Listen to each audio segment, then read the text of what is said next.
تاکہ اگر موت آ جائے تو بے وضو موت نہیں آیا، حالت تیمم میں موت آ جائے.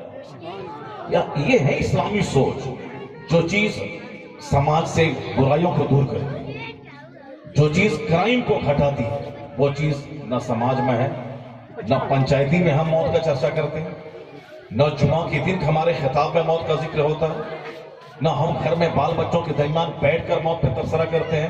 نہیں، میرا بیٹا ڈاکٹر بنے گا، انجینئر بنے گا، پروفیسر بنے گا، یہ سب چرچا ہوتا ہے. حضور نے کیا پسند فرمایا کہ موت کا چرچا ہر گھر میں.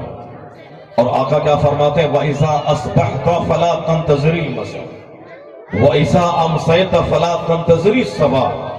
مصطفیٰ کہتے ہیں جب صبح کرو تو شام کا انتظار مت کرو، اور جب شام کرو تو صبح کا انتظار مت کرو.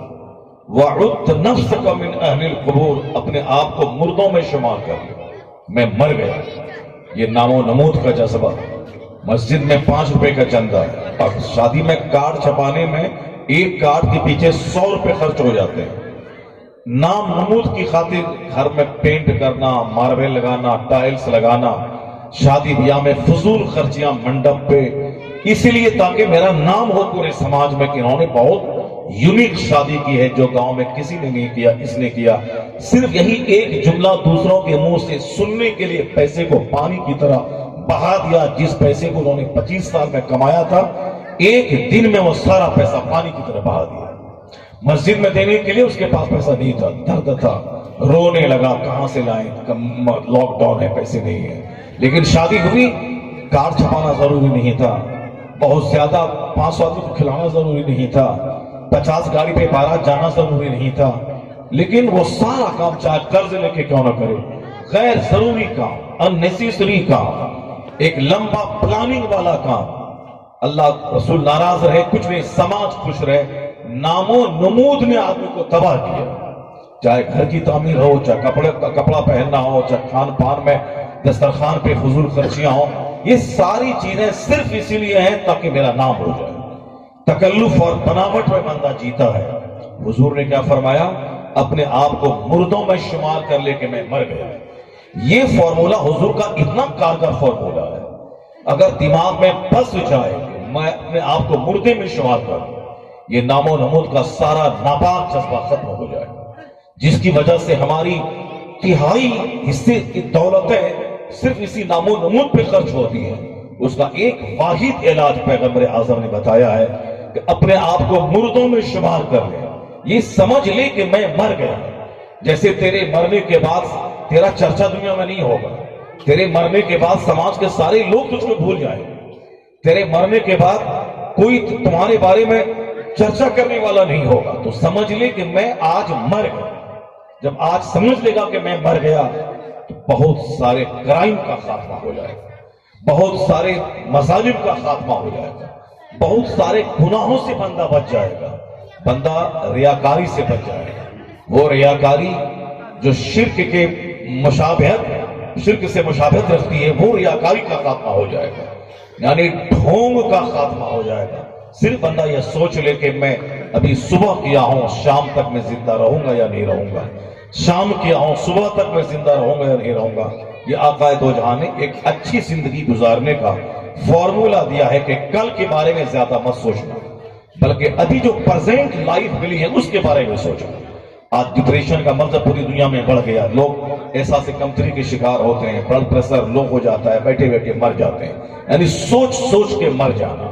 میرے پاس فارچونر نہیں ہے، میرے پاس انووا نہیں ہے، میرے پاس گاڑی نہیں ہے، اس کے پاس سب کچھ ہے، میرے پاس نہیں ہے. اب یہ دل شکستہ لے کے ٹوٹ کے بیٹھ جاتا ہے، یہاں تک کہ اس کے بلڈ پریشر لو ہو جاتا ہے.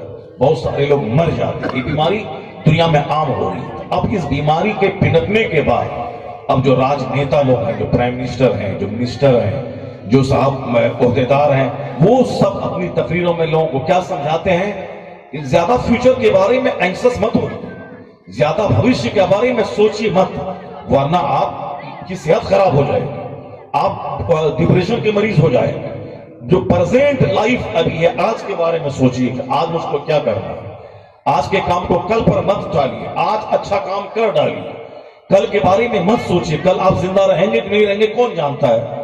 تو آج دنیا بھر کے سارے لیڈر، سارے رہنما لوگوں کو آج کہتے ہیں کہ زیادہ فیوچر کے تعلق سے فکر مند مت ہوئیے، ابھی آج کے بارے میں سوچیے، ورنہ کل کے بارے میں آپ نے سوچا تو کل کبھی نہیں آئے گا۔ آپ 90 سال کی عمر ہو جائے گی پھر بھی آپ یہی سوچیں گے کہ کل ہم کیا کھائیں گے، پرسوں ہم کیا کھائیں گے، یہی آپ کرتے رہیں گے یہاں تک کہ مر جائیں گے اور یہ سوچ ختم نہیں ہوگی۔ آپ کبھی سچی خوشی زندگی میں نہیں مل پائے گی، کیونکہ جو کل کے آج بریانی میں کھا رہا ہوں، اگر دماغ میں یہ بات آ گئی کہ کل آج بریانی کھا رہا ہوں، کل سوکھی روٹی مل گئی تو میں کیا کروں گا، یہ جو بریانی کھانے کی لذت ہے یہ ختم ہو جائے گی۔ کل کی فکر یہ آج کی لذت کو چھین لیتی ہے، اس لیے آج کے سارے راجنیتا کہتے ہیں زیادہ فیوچر کے بارے میں فکر مند ہو کے اپنے جسم کو مت گلائیے، اپنی صحت کو مت خراب کیجیے۔ پیغمبر اعظم نے کتنی پیاری بات 1400 سال پہلے دنیا کے سامنے رکھ دی۔ حضور نے کہا کہ صبح کرو تو شام کا انتظار مت کرو، شام کرو تو صبح کا انتظار مت کرو۔ جہاں کروڑوں دانشوروں کی نظر آج گئی ہے وہاں پیغمبر اعظم کی نظر 1400 سال پہلے چلی گئی۔ آقا علیہ السلام نے جینے کا شاندار اسٹینڈرڈ عطا کیا، اگر کوئی اس سے ہٹ کے جیے اور کی زندگی میں کوئی کامیابی نہیں ملے اس کا ذمہ دار وہ خود ہے۔ آج ساری دنیا فکر مند ہے صرف اسے کل کیا ہوگا، اسی سوچ میں آدمی کا بلڈ پریشر ہائی ہو گیا، اسی سوچ میں برین ہیمریج ہو جا رہا ہے، اسی سوچ میں آدمی کے ہارٹ کا مریض ہو رہا ہے۔ آج 50% آدمی ہارٹ کے مریض ہو گئے، کسی کا صاحب وہ ہارٹ کا جو نسیں ہیں وہ بلوکیج ہو رہی ہے، یعنی پریشان ہے، اب ہارٹ کی دوائی کھا رہا ہے 10 سال سے 20 سال سے، بلڈ پریشر ہائی کی دوائی، نوجوان 18 سال 25 سال کا آدمی وہ بلڈ پریشر ہائی کی دوائی کھا رہا ہے، کیونکہ غصہ بہت زیادہ ہے، ٹینشن بہت زیادہ ہے۔ پیسہ کمانا آج 5 لاکھ، کمایا ہے 5000، اب 5 لاکھ کا پلان تھا 5000 ہاتھ میں ہے، ٹینشن تو ہوگا اس کو، اور جب ٹینشن ہوگا بلڈ پریشر ہائی ہوگا اس کا، چہرہ ہمیشہ لال رہے گا، رگیں کھچی ہوئی رہیں گی، چہرہ تمتماتا ہوا رہے گا۔ ہم نے بیماریوں کو خود دعوت دی ہے، زیادہ پلان بنا کر، زیادہ دنیا کے بارے میں سوچ کر، زیادہ مستقبل کے بارے میں سوچ کر۔ میرا بچہ ڈاکٹر بنے گا، اب اس کے پڑھانے کے لیے 1 کروڑ روپیہ چاہیے، کہاں سے کروڑ روپیہ آئے گا؟ اب بندہ کیا کرے گا، چاہے جہاں سے ہو، حرام سے ہو، چاہے حلال سے ہو، چاہے ناجائز طریقے سے ہو، ڈکیتی کر کے ہو، دوسروں کی زمین ہڑپ کر کے اس زمین کو بیچ کر کے ہو، اس کو 1 کروڑ روپے چاہیے بچوں کو پڑھانا۔ اب یہ پڑھانا شروع کیا، بچہ ڈاکٹر بننے سے پہلے ہی مر گیا۔ اب کیا ہوا، دنیا بھی نہیں ملی، بچہ ڈاکٹر بھی نہیں بنا، اور کروڑوں گنا بھی اپنے حصے میں آ گیا۔ ابھی اس کورونا کال میں پچھلے سال جو رمضان بھی آنے والا ہے، سال لگنے والا ہے، میرے گاؤں کا ایک بچہ ITI انجینئر تھا، اور پھر وہ بچہ IS کی تیاری کر رہا تھا، DM بننے والا تھا، بہت جینیس، بہت تیز لڑکا، اور واقعی وہ DM بن جاتا ہے، میرے اپنے گاؤں کا لڑکا ہے، میرا اپنا قریبی رشتہ دار ہے، یعنی یہ سمجھ لیں کہ میرے اپنے خاص بہنوئی کا بھانجا تھا، وہ اتنا قریبی رشتہ دار۔ لیکن اس کورونا میں اس کو 15-20 دن ہاسپٹل میں رہنے کے بعد آکسیجن لگا، کیونکہ بخار ہو گیا تھا، پیراسیٹامول کھایا، پلس ریٹ گھٹتا چلا گیا، آکسیجن لگایا، 15-20 دن کے بعد یعنی 20 رمضان کو وہ بندہ دنیا سے چلا گیا، DM نہیں بن پایا، باپ کا سپنا ساکار نہیں ہو پایا۔ صرف ایک لڑکا نہیں بلکہ اس دوسری لہر میں نوجوانوں کی بڑی تعداد دنیا سے چلی گئی، نوجوان ہی مر گئے، جس کے بارے میں سنو صاحب وہ تھا وہ مر گیا، فلاں صاحب تھا وہ مر گیا، کورونا میں مر گیا، نوجوان لوگ، پچھلی جو سیکنڈ لہر تھی اس میں لوگ چلے گئے، نہ DM بن پایا۔ اب اگر وہ نماز روزے کا پابند تھا، ایمان سلامت تھا، ایمان کو بیچا نہیں تھا، کسی لڑکی کا چہرہ دیکھ کے ایمان نہیں بیچا، جس طرح ہماری ماں بہن ہماری بیٹیاں آج دوسرے غیر مذہب کے لوگوں کو دیکھ کر اس کا چہرہ، اس کا صاحب مٹھائی کا پاکٹ، اس کا پیسہ دیکھ کر اسی کی طرف مائل ہو گئے، شادی میں تھوڑی دیر ہوئی ایمان بیچ کر کے ان کے ساتھ چلی گئیں، یا پھر انہوں نے پیسے کا جھانسا دیا، محبت پیار کا جھوٹا جھانسا دیا، اس جھانسے کے جال میں پھنس کر کے ان کے ساتھ چلے گئی، ایمان بیچ دیا، چند سال رہے اس کے بعد مر گئی۔ اب یہاں لذت کتنے سال اٹھائی؟ 2-4 سال، وہ حقیقی لذت بھی نہیں، گناہ میں لذت کیا ہوگا، مگر مرنے کے بعد اب کیا حال ہوا؟ اگر کم سے کم ایمان رہتا تو بخشش کا ایک ذریعہ ہوتا، کوئی اگر ایمان کی حالت میں مر جاتا ہے، یعنی اللہ رسول پر یقین ہے، ایمان ہے، اگر مر گیا تو 3 بار قل ہو اللہ احد کا ثواب اس کو مل جائے گا، محفل میلاد کا ثواب مل جائے گا، کوئی 10 بار سبحان اللہ پڑھ کے اس کا ثواب اس کی روح کو پہنچا دے، یہ مل جائے گا، کوئی ان کی طرف سے یاتری شیڈ بنا دے ثواب مل جائے گا. لیکن اگر کوئی کافر مر گیا تو زمین بھر سونا اس کے لیے اگر خرچ کرے، آیا ہے حدیث پاک میں اور قرآن شریف کا بھی یہ آیتوں کا مفہوم ہے کہ دنیا بھر کے برابر سونا گولڈ اس کے بارے میں دے کے کوشش کی جائے کہ ان کو جہنم سے چھٹکارا مل جائے، لا یقبل منہ، قبول نہیں کیا جائے گا. 10% 5% نہیں، زمین بھر سونا کوئی خرچ کر کے یہ کہے کہ میرے باپ کو جہنم سے رہائی مل جائے، قبول نہیں کی جائے گی. چونکہ مگر 1% اگر کوئی مومن جس کا باپ حالت ایمان میں دنیا سے چلا گیا، اس کے لیے کوئی 1 روپیہ خرچ کر دے، کسی غریب کو دے دے، اس کا اجر اس مومن مرحوم کو مل جائے گا. تو مومن کو اجر ملتا ہے. لیکن جو حالت کفر میں مر گیا، فی نار جہنم خالدین ابدا، ہمیشہ کے لیے جہنم کی آگ میں جلتا رہے. ہم نے کبھی اپنی اولاد کو نہیں بتایا کہ جوانی 25 سال 25 سیکنڈ کی طرح ختم ہو جاتے ہیں. جو لوگ آج یہاں جھول رہے ہیں، داڑھی موچ سارے بال پک گئے اور 80-90 سال کی عمر کے ہو گئے، موت کا انتظار کر رہے ہیں، ان سے پوچھے کہ ان کو اپنی پیدائش اور بچپن کی کہانی ان کو یاد ہے. ایسا کیسے 80 سال گزر گئے پتہ ہی نہیں چلا. ابھی یہاں آنے سے پہلے 4 گھنٹہ پہلے مغرب کی نماز پڑھنے کے بعد میرے مدرسے کا ایک حافظ ہے، یہاں رائے پور مدرسے کا سرکاری مدرسہ ہے، وہ بتایا کہ اسی مہینے میں ریٹائرمنٹ ہے اس کا، یعنی اسی جنوری 1 جنوری کو لاسٹ ڈیٹ تھا، وہ کر گئے ریٹائر. 42 سال نوکری کی میرے گاؤں میں ایک پور میں، اور اب اسی مہینے میں وہ رہ کر گئے. میں نے ان سے کہا کہ کیسا 42 سال ایک لمبا پیریڈ آپ گاؤں میں رہے. وہ کیا بولے، حضرت پتہ ہی نہیں لگا کہ 40 سال کیسے رہ گئے گاؤں میں، اور کیسے 40 سال گزر گیا. یعنی ایسا لگا جیسے پرسوں میری بحالی ہوئی اور آج میں جا رہا ہوں. 40 سال کا عرصہ کیسے گزر گیا پتہ ہی نہیں چل پایا. ابھی 3 گھنٹہ پہلے اس سے میری گفتگو ہوگی، کیسے 41 سال، یعنی 80 میں وہ آیا تھا، اس کے بعد نوکری ہوئی تھی، 41-42 سال کیسے گزر گئے پتہ ہی نہیں چلا. اب ذرا افسوس کرتے ہوئے وہ اب میں نے کہا اب کیا کریں گے، کر گئے ریٹائر، آپ کیا کریں گے. وہ 47 بیگھہ زمین کھیتی باڑی ہے، اور اسی کو کریں گے. جو 40 سال کے بعد وہی کھیتی باڑی کر رہا تھا تو پہلے سے وہی کھیتی باڑی کر لیا ہوتے. یعنی صاحب وقت کس طرح تیزی سے گزر جاتا ہے کہنا مشکل ہے. یہ انتظار کے بڑھاپے میں نیک بنیں گے، زندگی بوڑھا ہونے دے گی یا نہیں، موت بوڑھا ہونے دے گی یا نہیں دے گی، نہیں کوئی ضمانت ہے. اس لیے حضور نے فرمایا صبح کرو تو شام کا انتظار مت کرو، شام کرو تو صبح کا انتظار نہ کرو. حضور نے تو یہاں تک کہا کہ جو سانس میں لیتا ہوں یہ سانس اندر بھی جائے گی یا نہیں، میں تو یہ بھی نہیں سوچتا ہوں کہ سانس اندر جائے گی یا نہیں جائے گی. یعنی آقا فرماتے ہیں کہ سانس جو میں چھوڑتا ہوں اور جو میں آکسیجن لیتا ہوں، چھوڑنے کے بعد یہ ضمانت نہیں ہے کہ دوسری سانس اندر جائے گی. یہ حضور نے اپنے غلاموں کو تعلیم دیا.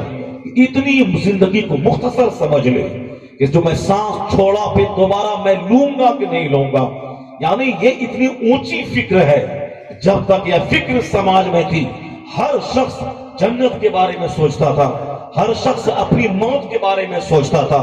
اس کو فرصت نہیں تھی کہ گھور کے پاس 2 گھنٹہ بیٹھ کر ایک طرف سے سب کے بارے میں غیبت کرے. اس کی بیٹی ایسی، اس کا بیٹا ایسا، وہ ایسا، وہ ایسا، وہ چور، وہ لفنگا، وہ ڈکیت، وہ بے ایمان، وہ کمینہ، وہ خسیس، وہ رذیل، وہ ایسا. اس کی بیٹی بھاگی، اس کی بیوی بھاگی، اس کی بیوی کا سمبند اس سے ہے، اس مرد کا سمبند اس سے ہے. یعنی یہ جو پوٹلی لے کر مرد باہر بیٹھتے ہیں، عورتیں اندر میں بیٹھتی ہیں، اپنے بارے میں کبھی نہیں سوچتا، صرف دوسروں کی غیبت کی پوٹلی لے کے بیٹھتے ہیں. یہ صرف اسی لیے ہے کہ میں نے دنیا کی زندگی کو ترجیح دی اور موت کو بھلا دیا. اور سماج میں لڑائی جھگڑے، ایسا لگتا ہے کہ سماج چھوڑ کے آدمی بھاگ جائے، زہر کھا کے مر جائے. جانوروں کے سماج میں کیسے جیتا ہوں جہاں کوئی اپنا نہیں ہے، کوئی شبھ چنتک نہیں ہے، کوئی خیر خواہ نہیں ہے، سامنے منہ پچکا کے ہنستا ہے، 1 منٹ کے بعد وہ پیٹھ میں خنجر بھونکنے کو تیار رہتا ہے، سامنے تعریف کے پل باندھ دیتا ہے، 1 سیکنڈ کے بعد وہ صاحب پہاڑ برابر برائی بیان کرتا ہے. ایسے کتوں کے بیچ میں کیسے آدمی زندگی گزارے جہاں کوئی ہمدرد نہ ہو، کوئی غمگسار نہ ہو، کوئی دوست نہ ہو، کوئی صاحب سامنے اور پیچھے دل اور زبان دونوں اس کا ایک ہو، زبان اور دل میں کوئی فرق نہ ہو. جو زبان پہ ہے وہی دل میں ہے، جو دل میں ہے وہی زبان پہ ہے. ایسے لوگ کہاں سے لائیں گے؟ کروڑوں میں کوئی ملے گا جن کا دل اجلا ہو، جن کی زبان اور جن کا دل دونوں ایک ہو. یہاں منافقت، دغلاپن، زبان پہ کچھ ہے دل میں کچھ ہے. یہ صرف اسی لیے ہے کہ ہم نے آخرت کو بھول کر دنیا کو ٹارگٹ بنایا، نتیجے میں شہر سے لے کے دیہات تک ہر جگہوں پہ آگ لگی ہے، جہنم میں تو وہاں جلنا ہے، اسی دنیا میں بے چینی کی آگ میں اللہ بندوں کو جلا رہا ہے۔ اس مسئلے کا حل ایک ہی ہے کہ ہر گھر میں موت کا چرچا ہو، ہر گھر میں جنت کا چرچا ہو، ہر محفل میں آخرت کا چرچا ہو۔ جہاں جنت، آخرت اور موت کا چرچا شروع ہو گیا، آدمی اپنی زندگی ایک دن سمجھ لے، جنت تو وہاں ملے گی، جنت کی خوشبو اس دنیا میں محسوس ہوتی نظر۔ نعرہ تکبیر، نعرہ رسالت، مسلک اعلی حضرت، علماء اہل سنت۔ مسائل کی ذمہ دار ہم خود، پرابلمز ہم خود ہم نے کریٹ کیا۔ اخیر میں تو سب کو بولنا ہی پڑتا ہے کہ جو بات حضور نے کہی ہے وہ سچ ہے، جو بات قرآن نے کہا ہے وہ سچ ہے، مگر پہلے اپنے دماغ کا گھوڑا خوب دوڑاتا ہے۔ یوں کر لیں گے تو یوں ہو جائے گا، یوں کر لیں گے تو یوں ہو جائے گا، یوں کر لیں گے تو یوں ہو جائے گا۔ جب چاروں طرف سے ناکامی اور مایوسی ملتی ہے تب اخیر میں بندہ بولتا ہے میں سوچا تو بہت تھا مگر بات وہی سچی ہے جو حضور نے کہا، بات وہی سچی ہے جو اسلام نے کہا، بات وہی سچی ہے جو قرآن نے کہا ہے، بات وہی سچی ہے جو ہمارے خالق اور مالک نے کہا ہے۔ پہلے وہ کچھ نہیں، وہ قرآن حدیث کی بات کو طاق پہ رکھتا ہے۔ مولانا کا مذاق، مولوی کا مذاق، جلسے کا مذاق، محفل میلاد کا مذاق، سب کا مذاق اڑاتا ہے۔ یہ سب سے کیا ملنے والا ہے؟ نماز پڑھنے سے کیا ملے گا؟ اللہ اللہ کرنے سے کیا ملے گا؟ سائنس پڑھنا ہے، فزکس پڑھنا ہے، کیمسٹری پڑھنا ہے، بایولوجی پڑھنا ہے، بیٹا کو سائنٹسٹ بنانا ہے، بیٹا کو ڈاکٹر بنانا ہے، آئی ایس آفیسر بنانا ہے، یہ سب بنانا ہے، بیٹا کو جنتی بھی بنانا ہے۔ کروڑوں میں کوئی سوچتا ہے، یہ نہیں بولتا کہ بیٹے کو ڈی ایم مت بناؤ، انجینئر مت بناؤ، دنیا والوں کا مقابلہ مت کرو، بناؤ انجینئر اور ڈاکٹر، مگر ہمیشہ بچوں کے بتا دینا اگر ڈاکٹر بننے سے پہلے موت آ گئی تو وہاں تیرا کیا ہوگا، انجینئر بننے سے پہلے موت آ گئی تو تیرا کیا ہوگا۔ اس لیے انجینئر بھی بن، ساتھ میں ساتھ جنت کی تیاری بھی کرنا۔ انجینئر بن گیا تو بھی جنت ساتھ میں رہے گی، اگر انجینئر بننے سے پہلے مر گیا تو انجینئر نہیں بنا مگر جنت تو ہاتھ میں رہے گی۔